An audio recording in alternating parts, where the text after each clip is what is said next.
Hello guys, मैं हूं कोमल मित्तल और स्वागत है आपका मेरे चैनल ज़ील टू हील 32 में, जहां हम हमेशा बात करते हैं कि कैसे हम खुद को हमेशा खुश रखें, हेल्दी रखें और मुस्कुराते रहें। B healthy, stay happy and always keep smiling. आज हम एक बहुत ही ज़्यादा ऐसे टॉपिक के बारे में बात करने वाले हैं जो कि बहुत ही कॉमनली फेस्ड होती है, जिसे हम कहते हैं थायराइड प्रॉब्लम्स। तो थायराइड प्रॉब्लम्स में हमें पहले तो ये जानना है कि थायराइड एक्चुअली है क्या। एक तरीके की मेडिकल कंडीशन है जो कि कोई भी फेस करता है, जिसमें कि थायराइड हार्मोन जो है वो बहुत ही एबनॉर्मली प्रोड्यूस होना स्टार्ट हो जाता है। तो इसी के बेसिस पे हम इसको हाइपरथायरॉयडिज्म या फिर हाइपोथायरॉयडिज्म भी कहते हैं। तो ये बहुत ही ज़्यादा मेडिकल टर्म्स में हम चले गए, कॉमनली हम इनको थायराइड प्रॉब्लम्स ही कहते हैं। क्योंकि जो थायराइड हार्मोन होता है वो हमारी बॉडी के मेटाबॉलिज्म को कंट्रोल करता है, और हमारी बॉडी का जो भी मेटाबॉलिक एक्टिविटी होता है तो वो इस हार्मोन के द्वारा एक्टिवेट होता है, या फिर उसमें आपको चेंजेस महसूस होना स्टार्ट हो जाते हैं। तो चलिए बिना किसी देरी के साथ हम आगे बढ़ते हैं और बात करते हैं कि एक्चुअली में ये होता क्या है और कैसे हम पे इफ़ेक्ट डालता है, और कुछ ऐसी डाइट टिप्स जो कि हमें फॉलो करनी चाहिए। अगर हम हाइपरथायरॉयडिज्म की बात करें तो उसमें हमारी जो हार्ट बीट होती है वो इतनी ज़्यादा फास्ट हो जाती है, बहुत ही नर्वस फील करते हैं हम, और हमारा वेट बहुत ही ज़्यादा ड्रास्टिकली रिड्यूस होना स्टार्ट हो जाता है। तो ये हम जान पाएंगे कि इसमें थायराइड हार्मोन हमारी बॉडी में हद से ज़्यादा रिलीज़ हो रहा है। इसी तरीके से अगर हम हाइपोथायरॉयडिज्म की बात करें तो उसमें थायराइड हार्मोन जो होता है वो बहुत ही कम रिलीज़ होता है, हमारी बॉडी बहुत ज़्यादा वेट गेन करना स्टार्ट हो जाती है, और अगर हम बहुत ज़्यादा ठंड में या कोल्ड टेम्परेचर्स में जाते हैं तो हम उसको टॉलरेट नहीं कर पाते, तो इनटॉलरेंस हो जाती है कोल्ड टेम्परेचर के लिए। तो ये दोनों ही चीज़ जानना बहुत ज़रूरी है कि आप इनमें से कौन से इस तरीके के फैक्टर्स या इस तरीके की आप सिम्टम्स अपने अंदर चेंजेस के फॉर्म में देख पाते हैं, और इससे आप पहचान पाएंगे कि आपको हो सकता है कि थायराइड की प्रॉब्लम फेस आप कर रहे हों। जो रिस्क होते हैं कि कब आपको थायराइड की प्रॉब्लम होना बहुत ही ज़्यादा संभावित हो जाता है, ये जानना भी ज़रूरी है। जब मैंने रिस्क फैक्टर्स की बात की है तो इसमें देखिए, ये या तो आपको बाय बर्थ हो सकता है, क्योंकि बाय बर्थ भी किसी किसी को ये प्रॉब्लम आ जाती है, तो इसके कारण भी थायराइड हो सकता है। ये प्रॉब्लम जेनेटिक हो सकती है, आपके जीन्स में ये ट्रैवल कर रहा है, जीन्स में ये ट्रांसफ़र हो रहा है, तो भी ये जेनेटिक प्रॉब्लम के तौर पे आपको डिस्टर्ब कर सकता है। ये किसी भी तरीके का मेडिकल कंडीशन हो सकता है, जैसे कि अगर आप कोई मेडिसिन खा रहे हैं और उसमें आयोडीन का जो प्रेजेंस है वो बहुत ज़्यादा है, जिसके कारण आपका थायराइड हार्मोन रिलीज़ होना बंद हो जाता है, या फिर कोई प्रॉब्लम आ जाती है, उसके चेंजेस हो जाते हैं, तो आपको थायराइड की प्रॉब्लम हो सकती है। या फिर कुछ फीमेल्स में अगर मेनोपॉज हो रहा है तब भी थायराइड की प्रॉब्लम आने के चांसेस बढ़ जाते हैं। अगर आप फीमेल हैं तो रिस्क सबसे ज़्यादा है आपको थायराइड होने का, और अगर आप 60 प्लस हैं एज में तो डेफिनेटली आप एक बहुत ही ज़्यादा रिस्क फैक्टर के जोन में हैं, जहाँ पे आपको थायराइड होने के चांसेस भी रहते हैं। अगर आप डायबिटिक हैं तो डायबिटीज़ में रिस्क बढ़ जाता है। अगर आप टाइप 1 डायबिटिक हैं, देखिए ये जो थायराइड की प्रॉब्लम है ये एक ऑटो इम्यून प्रॉब्लम है, जिसमें कि हमारा इम्यून सिस्टम खुद ही इस चीज़ को ट्रिगर कर देता है। तो अगर आप टाइप 1 डायबिटिक हैं तो टाइप 1 डायबिटिक भी ऑटो इम्यून है, क्योंकि हमारा इम्यून सिस्टम ही उसको ट्रिगर कर देता है। तो यहाँ पे चांसेस बढ़ जाते हैं कि थायराइड की प्रॉब्लम भी बढ़ सकती है। लेकिन अगर आप टाइप 2 हैं डायबिटिक, तो ये प्रॉब्लम थोड़ी सी रिस्क इसका कम हो जाता है। क्यों? क्योंकि वो ऑटो इम्यून नहीं है, इसी वजह से थायराइड जो ऑटो इम्यून है उसका बैलेंस इतनी जल्दी एक दूसरे के साथ ट्रिगर नहीं होता। तो इसी वजह से अगर आप टाइप 1 डायबिटिक हैं तो थायराइड होने के चांसेस भी आपको ज़्यादा हैं। तो ये कुछ बातों का अपने ध्यान रखना है कि रिस्क फैक्टर्स ऐसे कौन से हैं जिनसे कि आपकी बॉडी में थायराइड होने के चांसेस ज़्यादा बढ़ जाते हैं। अब डाइट टिप्स की अगर हम बात करें कि हमें ऐसा क्या डाइट इसमें फॉलो करना चाहिए, तो सबसे पहले तो मैं आपको सजेस्ट करूँगी कि आप विटामिन डी रिच डाइट जितनी हो सके उससे प्रेफरेंस दीजिए।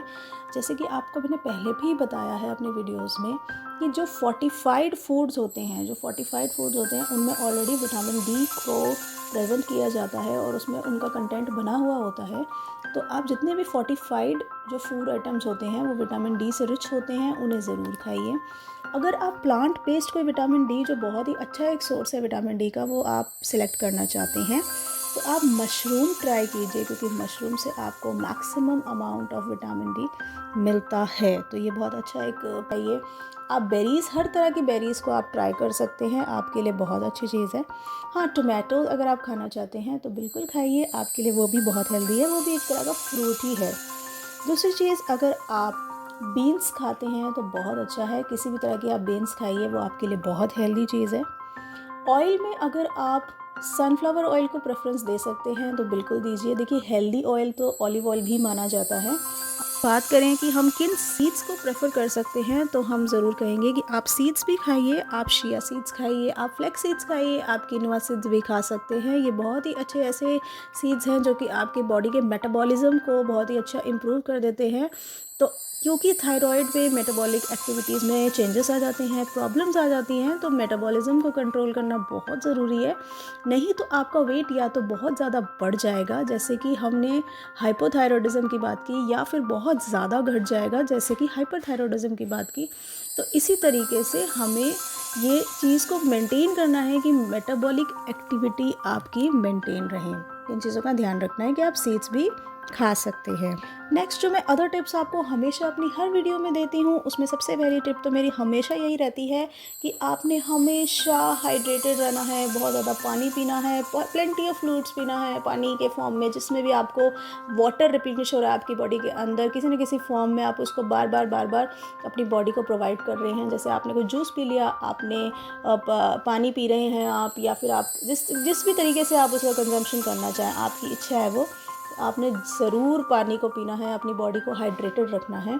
दूसरी चीज़, अगर आप सो नहीं रहे हैं, आप अपनी स्लीप को कंट्रोल नहीं कर रहे हैं, आप उसको प्रॉपरली टेक नहीं कर रहे हैं, जैसे कि 7 to 8 आवर्स, 7 to 9 आवर्स की स्लीप आपको चाहिए ही चाहिए, तो ये प्रॉपर रेस्ट अगर आप नहीं करते हैं तो भी हार्मोनल डिसबैलेंस हो जाता है। तो ये प्लीज़ आपको इस चीज़ का ध्यान रखना है कि अपनी स्लीप को डिस्टर्ब मत कीजिए। नेक्स्ट थिंग, अगर आप कोशिश करें और आप रोज़ टाइम निकालें, तो आपको मेडिटेशन ज़रूर करना चाहिए, या फिर योगा करना चाहिए, या इस तरीके से कोई जिसमें आप अपनी बॉडी को रिलैक्स कर सके। इस तरीके से कुछ भी आप ट्राई कर सकते हैं। आप बैठ के आराम से एक पोज में बहुत ही सूदिंग सा म्यूज़िक सुन सकते हैं, अपने आप को काम कर सकते हैं। तो ये बहुत ज़रूरी है कि अपने बॉडी को आप रिलैक्स करें, अपने हार्मोन्स को आप खुद कंट्रोल करने की कोशिश करें। ये ना हो कि हार्मोन आपकी बॉडी को कंट्रोल करना स्टार्ट कर दें। ये बहुत ही ज़्यादा ज़रूरी चीज़ है। दूसरी चीज़, अगर आप खाना खाते हैं तो आप ये कोशिश कीजिए कि एक साथ बहुत ज़्यादा ना खाएं और इंटरवल्स में खाना खाएं। तो थोड़े थोड़े इंटरवल में थोड़ा थोड़ा डाइट अगर आप एक फॉर्म में लेते रहेंगे तो बहुत ही आपके लिए बेनिफिशियल रहेगा। आपकी बॉडी, क्योंकि मेटाबॉलिज्म आपकी बॉडी का डिस्टर्ब हो जाता है तो डाइजेशन में भी प्रॉब्लम आती है। तो अगर आप वक्त देंगे थोड़ी थोड़ी चीज़ों को डाइजेस्ट करने का, तो बॉडी बहुत ईजिली इसको कर पाएगी।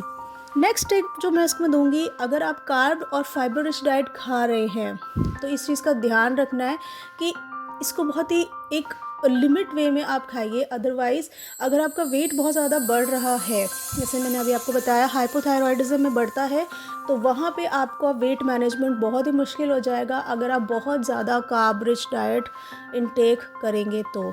और इसी तरीके से अगर आपका हाइपरथायरॉयडिज्म है और आपका वेट बहुत ज़्यादा घट रहा है और उसमें अगर आप फाइबर रिच डाइट खाएंगे तो फिर आपको और दिक्कत होगी, आप बहुत ज़्यादा वेट अपना रिड्यूस करना स्टार्ट कर देंगे। तो ये कुछ ऐसी टिप है कि आप खा तो सकते हैं, लेकिन उसको बहुत ही मैनेज भी करना है अपनी डेली लाइफ में।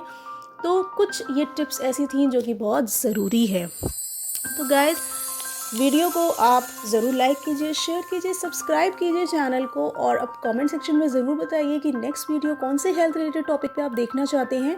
मैं उस टॉपिक के साथ अपनी वीडियो ज़रूर लेकर आऊँगी। Till then, be healthy, stay happy and always keep smiling. Bye bye.